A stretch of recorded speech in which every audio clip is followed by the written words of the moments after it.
The night market was loud, crowded, and full of voices calling prices. But Mira heard none of it. All she heard was the uneven breathing of her little son, Leo, wrapped in a faded blanket against her chest. His small body felt too light, too weak, and every breath he took sounded like a quiet struggle. For weeks she had tried to get medicine, working small jobs, sewing clothes, cleaning homes, anything she could find. But the cost was too high, and every doctor she met gave her the same answer with cold eyes: pay first or leave. She had already sold her jewelry, her mother's scarf, her spare clothes, everything she owned except the clothes she wore and the blanket that kept Leo warm. She had run out of time, and she knew she had only one thing left she could give up to save him. Her hands trembled as she walked deeper into the market streets where people rarely looked each other in the eye. There was a place people whispered about, a warehouse, where desperate people made desperate trades. She didn't want to go, but she didn't have any other choice. She pulled her thin shawl tighter around herself and walked through the crowd. Her face stayed calm even though her heart was shaking. Leo coughed, a small and painful sound, and she kissed his forehead softly. "I'm here," she whispered. "Mama's here." The warehouse door was old metal, scratched and dented. She lifted her hand slowly and knocked. A man with a scar across his cheek opened it and studied her for a long moment. She made herself stand straight even though her legs were weak. "I'm here to make a deal," she said quietly. His eyes moved to the small bundle in her arms. "Inside," he said. The warehouse was dim except for a few lamps hanging from the ceiling. There were crates stacked on one side, and in the center sat a table with 3 men around it. They all turned when she entered.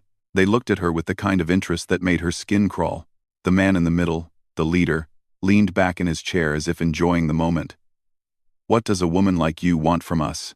She held Leo a little tighter. "My son needs medicine. I can't pay. I'll work for you. As long as you want. Just help him. Please." The men exchanged looks. Her voice had not been weak, but they could hear the fear behind it. The leader smiled slowly, and she hated that smile. "Medicine is expensive," he said. "You would belong to us. You understand that?" Her throat tightened, but she nodded. "Yes." Before he could answer, the warehouse door burst open so hard that it slammed against the wall. Everyone turned sharply. A tall man entered, dressed in a dark flight jacket, heavy boots, and carrying a bag over one shoulder. His brown hair was messy from wind and travel, and his eyes were sharp and alert like someone who had lived too long in dangerous places. He didn't look like he belonged here. He looked like someone who refused to bow to anyone. His name was Cade Rowan, though Mira didn't know that yet. People in the nearby settlements whispered about a human pilot who fixed problems quietly, fought when needed, and helped strangers without asking for anything. Some said he had no family left, some said he had lost too much, and some said he simply couldn't walk away from someone suffering. But Mira didn't know any of that. She only knew that he walked inside with calm confidence. And the men at the table stiffened at the sight of him. The scarred guard hurried behind him. "I told you they're busy." Cade didn't even look at him. His eyes were on Mira and the child in her arms. "What's going on here?" he asked in a deep, steady voice. The leader slammed his hand on the table. "This is none of your business, Rowan." Cade ignored him. He stepped closer until he stood in front of Mira. Leo coughed again, and Cade's expression changed. The hardness faded, replaced with something gentler, something protective. "Is he sick?" he asked quietly. Mira blinked, surprised by the softness in his voice. She didn't trust easily, and she had met too many people who pretended to care only to take advantage later. But for some reason, she felt no danger from him, only concern. "Yes," she whispered. "I'm trying to get him medicine before it's too late." Cade's jaw tightened. "And what deal were you about to make?" The leader stood up angrily. "Enough! She came to us. She belongs to us now. You don't get to interfere." "Ah," Mira lowered her eyes. "He's right. I made my choice." Cade looked at her, and she could see frustration flicker across his face, not at her, but at the situation. That's not choice, he said softly. That's desperation. She swallowed, unable to deny it. The leader smirked. She sold herself. It's done. Cade stepped forward so fast the men flinched. She doesn't belong to you. She does now, the leader snapped. Unless you want to pay. Cade stared at him for a long moment, then reached into his jacket and tossed a credit chip on the table. That should cover every medical expense she'll ever need. And then some. The warehouse fell silent. The men stared at the chip as if it burned. That's more than enough, the leader muttered, shocked. Cade turned to Mira. You're coming with me. Goad. She froze. I don't know you. You don't have to, he said gently. But he needs help now. I can get him to a real doctor. The leader growled. You can't just take her. Cade looked over his shoulder, eyes cold. Try to stop me. The men quickly backed down. Even the scarred guard stepped aside. Mira felt dizzy. She had walked into this place believing she would never walk out the same. Now a stranger had stepped in, thrown his money on the table, and claimed nothing in return. Why would you help us? She asked. Cade shifted his bag and nodded toward the door. Walk with me, and I'll explain. She hesitated. The warehouse lights flickered. The men watched with irritated eyes, and her son whimpered weakly. She made her decision. She followed him. Once outside, the night air felt cool and clean. Mira breathed in shakily, feeling like she had escaped something dark that had been closing around her. Cade walked beside her at a slow pace so she didn't feel rushed. There's a clinic 2 streets away, he said. A real one. The doctor there owes me a favor. They'll treat him fast. She nodded slowly. Thank you. You don't have to thank me. Cade glanced at her. You were willing to sacrifice everything for him. Not many people do that anymore. Oh, her throat tightened again, but this time from emotion instead of fear. He's my son. I would give up anything. Cade smiled faintly. I know. When they reached the clinic, a tired but kind doctor named Remar looked at Leo and immediately took him into a treatment room. Mira wanted to follow, but Remar gently stopped her. We'll take good care of him, he promised. Mira stood in the hallway, hands trembling, feeling empty without the small weight of her son in her arms. Cade noticed and stepped closer. Sit, he said quietly. She sat on a bench, hugging her arms around herself. Cade sat beside her, not too close, not touching her, just present. She appreciated that more than she expected. Why were you there? She finally asked. In that warehouse? Cade leaned back against the wall. People talk. I heard about a woman trying to sell herself to save her child. Thought maybe I could help. Mira stared at him. You helped a stranger. You weren't a stranger the moment I heard your story, he replied calmly. Something warm flickered in her chest. He said it so simply, as if protecting someone in pain required no question, no hesitation. Before she could speak, Remar returned. Good news, he said with a smile. Your son will be fine. He needed medicine and rest. Nothing more. You did the right thing bringing him here. Mira covered her mouth as tears filled her eyes. For the first time in months, her breath came easier. Can I see him? She whispered. Remar nodded and led her to the room. Leo lay on a soft bed, breathing peacefully. She touched his small hand, and he squeezed her finger weakly. Cade stood silently at the door, watching the moment with gentle eyes. Mira looked back at him. You saved him. Cade shook his head. You did. I only helped. She stepped closer, her eyes soft but unsure. I don't know how to repay you. You don't owe me anything, he said quietly. Just be safe. But when he turned to leave, her heart pulled in a way she didn't expect. Something in her knew that this man was not done changing her life, and she wasn't done changing his. Mira stayed beside her son until morning, barely blinking, afraid that if she looked away even for a second something might go wrong. But Leo slept peacefully, his breathing steadier, his small hand warm whenever she touched it. The fear that had lived inside her for weeks finally loosened, replaced by deep relief that made her eyes sting every few minutes. Cade had sat in the hallway all night, waiting quietly. He had told her he would leave, but he didn't. He stayed. Every time she stepped out to stretch her legs or drink water, he would look up, make sure she was okay, and nod gently, as if saying she wasn't alone anymore. By sunrise, Mira stepped out of the room with soft steps. The clinic hall was quiet, the morning light slipping through narrow windows. She found Cade leaning back in a chair, his hands folded across his chest, eyes closed but not fully asleep. He looked tired, but also peaceful, as if watching over them had brought him some kind of comfort. She stood there for a moment, unsure why she hesitated. Maybe it was because no one had ever stayed for her like this. No one ever waited. No one ever watched over her without expecting something in return. He opened one eye slowly. Is he awake? Not yet, she whispered, but he's better, much better. Cade sat up straight, smiling softly. Good, that's good. Mira walked closer, fingers nervously twisting the edge of her shawl. You stayed all night. Cade shrugged lightly. Didn't want you to be alone. Her heart gave a gentle ache at those words. She sat beside him on the bench, leaving a respectful distance. She didn't know if she was allowed to feel anything more than gratitude, but something deeper already stood quietly inside her chest. You helped us more than I can ever repay, she said. You don't have to repay kindness, he replied, his voice calm and steady. That's the whole point of it. She lowered her eyes. People don't usually see me like that. He frowned slightly. They should. Mira smiled faintly, her cheeks warming. She didn't know how to handle a man who looked at her like she mattered, like she deserved safety. Moments later, Dr. Remar stepped out of Leo's room.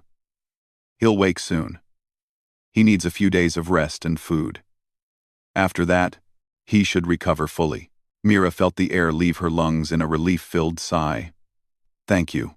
As for the payment, Remar said, glancing at Cade, you've already covered it. More than enough. Mira looked at Cade sharply. She didn't know the amount he had given, but his calm face told her he hadn't thought twice. Cade, she whispered. It's done, he said softly. Don't worry about it. Remar left them with a gentle smile.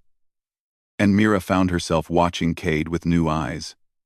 His clothes were worn from travel, his boots scuffed, and his hands were calloused in a way that told stories of work, danger, and survival. But in those eyes she saw something she hadn't seen in a long time: quiet kindness, steady strength, and a sadness he tried to hide. What happened to you? She asked softly. He blinked, surprised. What do you mean? You helped someone like me. You fought those men without fear. You stayed all night. People don't do that, unless they have been hurt in the past, or lost something important.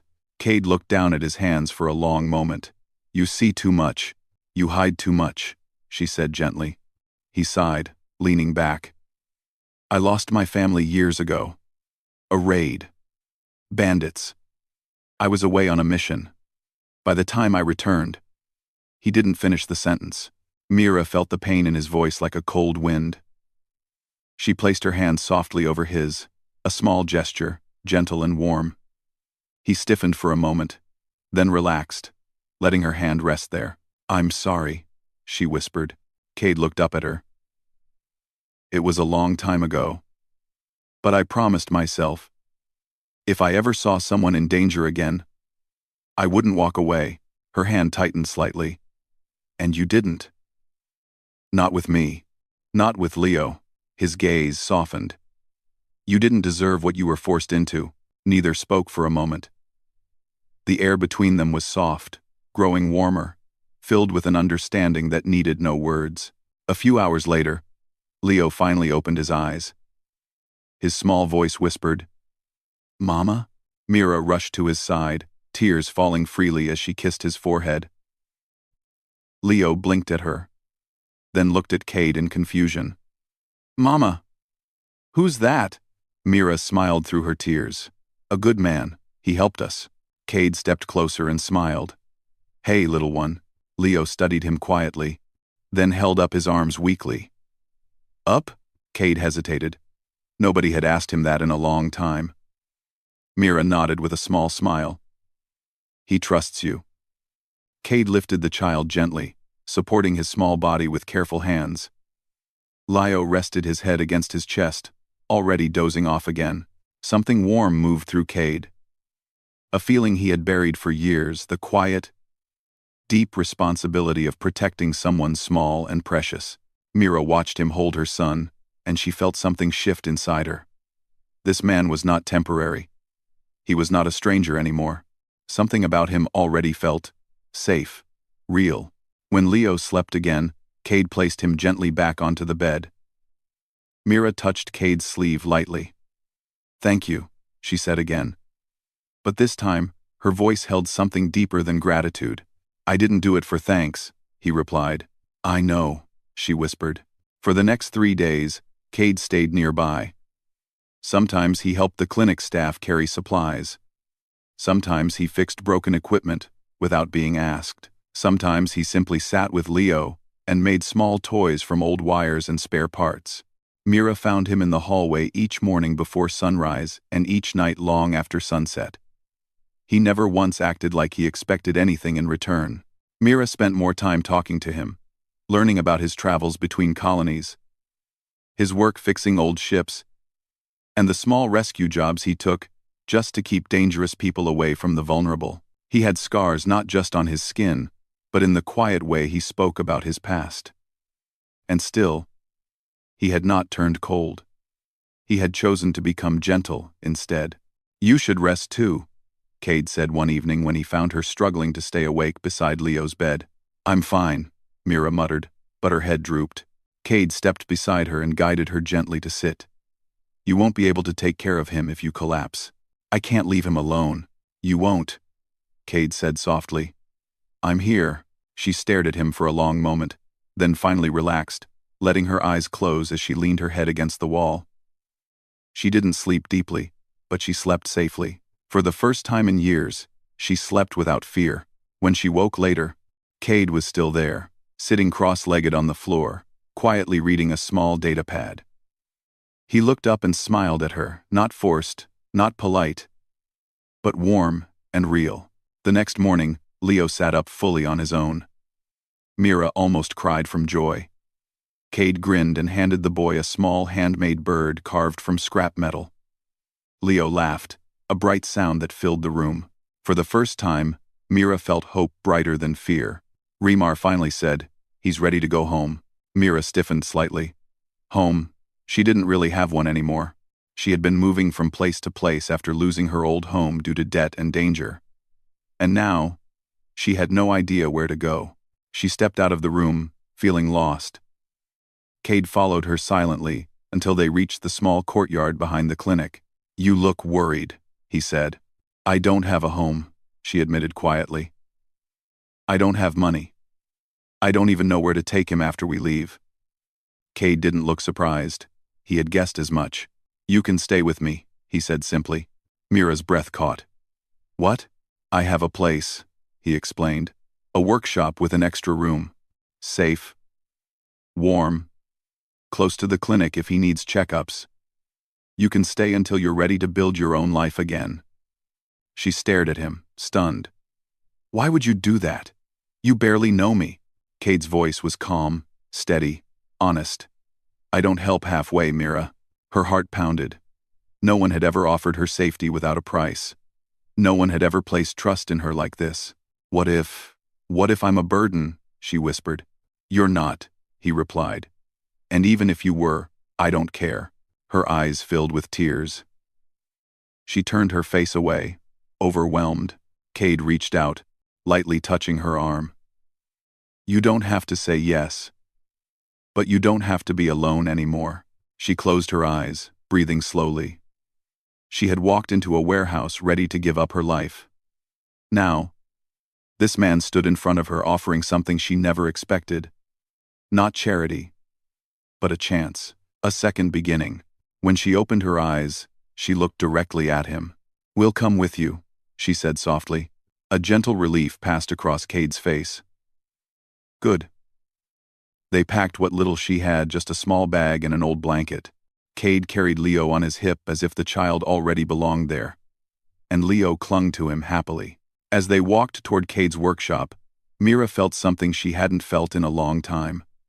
A quiet happiness growing slowly inside her chest, a feeling that maybe, just maybe, life was giving her back something she thought she had lost forever. What she didn't know was that Cade felt the same. He didn't just want to help them. He wanted them in his life. And neither of them saw it yet, but the beginning of something beautiful had already started the moment he walked into that warehouse. Cade's workshop sat at the edge of the settlement. Half metal and half old brick, with a wide door for repairing ships and a smaller door leading into the living space. It looked worn on the outside, but when Mira stepped inside, she felt something warm spread through her chest. The rooms were simple but clean. Sunlight came through narrow windows. A small heater glowed softly. Tools were arranged neatly. And the scent of machine oil, mixed with something comforting, maybe old wood, maybe the quiet peace of a place lived in by someone who understood loneliness. "You can take this room," Cade said, opening a door. Inside was a small bed, a table, and an old but soft blanket folded neatly. "I cleaned it yesterday. Didn't know if you'd accept, but I hoped." Mira touched the blanket with trembling fingers. No one had prepared something for her in years.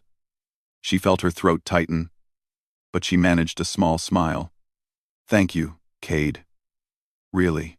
Leo explored the room with wide eyes, dragging his blanket behind him and smiling whenever he found something interesting, like the wooden toy soldier sitting on a shelf. When he climbed onto the bed and laughed, Mira felt her chest swell with relief. He was safe. He was warm. He was smiling again. Cade watched them from the doorway, leaning against the frame with his arms crossed lightly. A soft warmth filled his eyes, something he didn't try to hide anymore. "You two make this place feel alive," he said quietly. Mira met his eyes, and for a second, neither of them looked away. Life in Cade's workshop quickly settled into a simple rhythm. In the mornings, they shared breakfast. Cade usually cooked because Mira insisted she didn't know how to use his strange equipment yet. He always made more food than needed, pretending it was normal. But Mira knew he was making sure she ate enough. During the day, Cade repaired small ships and devices for people in the settlement. Mira helped by cleaning tools, organizing parts, or watching Leo. She didn't know much about machines, but she learned fast, and Cade explained everything with patience and gentle humor. Leo followed Cade everywhere, usually holding onto his leg or pointing at machines and asking 1,000 questions. Cade didn't seem to mind. In fact, he seemed to enjoy it. Sometimes, he even lifted the boy onto his shoulders while working, creating a sight that made Mira stare, her heart beating a little too fast. At night, when Leo slept, Mira and Cade would sit outside on the steps under the stars. The settlement was quiet then, with only the soft buzz of distant power lines. They talked about small things, places Cade had visited, stories of Mira's childhood, dreams she had forgotten she once had. Slowly, a gentle closeness grew between them. Not rushed, not forced, just natural. Mira felt it every time Cade carried Leo gently. Every time he smiled at her like she was something precious. Every time she found herself leaning closer during their quiet talks. But one evening, things changed. They were sitting outside as usual. The air was cool, and Leo had just fallen asleep in his room. Mira watched the stars and felt peaceful in a way she could hardly believe. Then Cade spoke. "Mira, I need to tell you something." And his voice wasn't heavy, but it held a seriousness that made her heart flutter. She turned to face him, her fingers twisting nervously in her lap. "What is it?" she asked softly. Cade looked at his hands for a moment before meeting her gaze. "The men from the warehouse, they're not going to forget what happened. They don't like losing control. They might come looking for you." Mira's heart tightened. She had expected this. People like them never let go easily. "Do you think they'll come here?" she whispered. "Yes," Cade said honestly. "But if they do, they'll have to go through me." She swallowed. "I don't want you to get hurt because of us." Cade shook his head. "You're not the reason. They are." His voice softened. I would protect you, even if it meant standing alone. The quiet emotion behind his words made her chest ache. She didn't know what to say, so she just nodded slowly, trusting him. 2 days later, trouble arrived. It was afternoon, and Cade was repairing a power core, while Mira sorted tools. Leo was drawing little shapes on the dusty floor with a piece of chalk. Suddenly, the workshop door slammed open. 3 men stepped inside, the leader from the warehouse, the scarred guard, and another man Mira didn't recognize.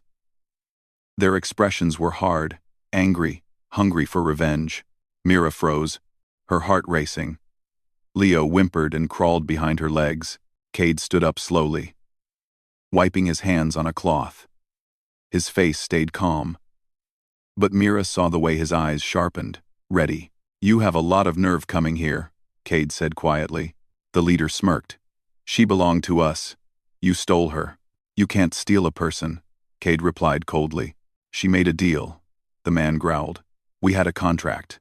A contract made through fear isn't a contract, Cade said. The men stepped closer, and Cade subtly shifted his stance, putting himself between them and Mira. Get out, Cade warned. The scarred guard pulled out a metal rod, swinging it slightly. No. She comes with us. Mira grabbed Cade's sleeve. Cade, please don't. He placed a hand over hers gently.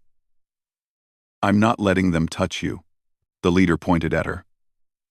You think this man can protect you forever? He's alone. We're not.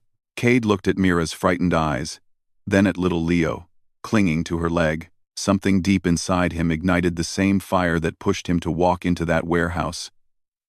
The same fire that had kept him alive all these years. You're wrong, Cade said softly. I'm not alone. He stepped forward. The men lunged at the same time. The fight wasn't pretty. It was fast, intense, and full of controlled strength. Cade dodged the first strike, grabbed the metal rod, and twisted it out of the guard's hand. He blocked a punch with his forearm, kicked another man back, and moved like someone who had survived many battles before. Mira covered Leo's eyes, her breath trembling. She didn't want violence, but she also knew Cade wasn't fighting to hurt, he was fighting to protect.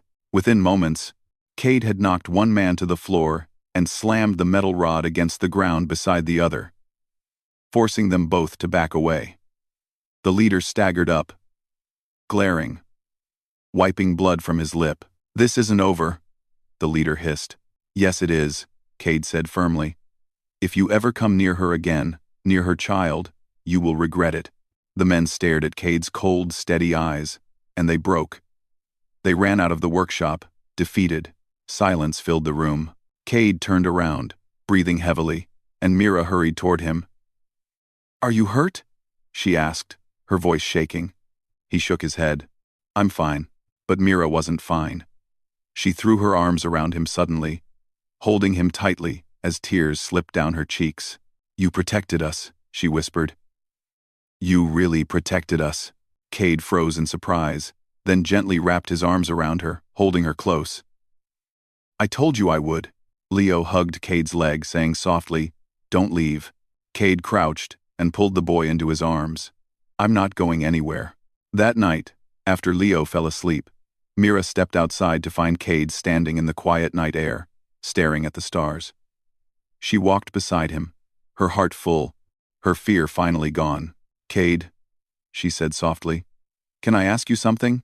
He turned to her. Anything. Why do you care so much about us? She whispered. Cade took a slow breath.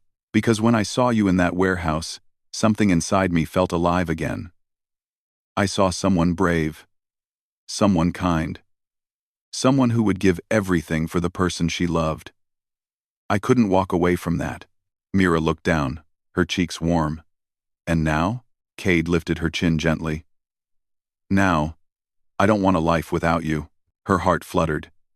She stepped closer, her voice barely a whisper. I don't want a life without you either. They stood there for a long moment. The wind soft around them, the stars bright above, the world quiet and peaceful. Mira reached up and placed her hand on Cade's chest, feeling his heartbeat steady and strong. Cade covered her hand with his. You don't have to be afraid anymore. I'm not, she whispered. Not with you. Inside, Leo stirred in his sleep, unaware that his life had changed forever. And out in the quiet night, two people who had once been broken, slowly found a new beginning, not through fear, not through deals, not through desperation, but through something unexpected and gentle: love.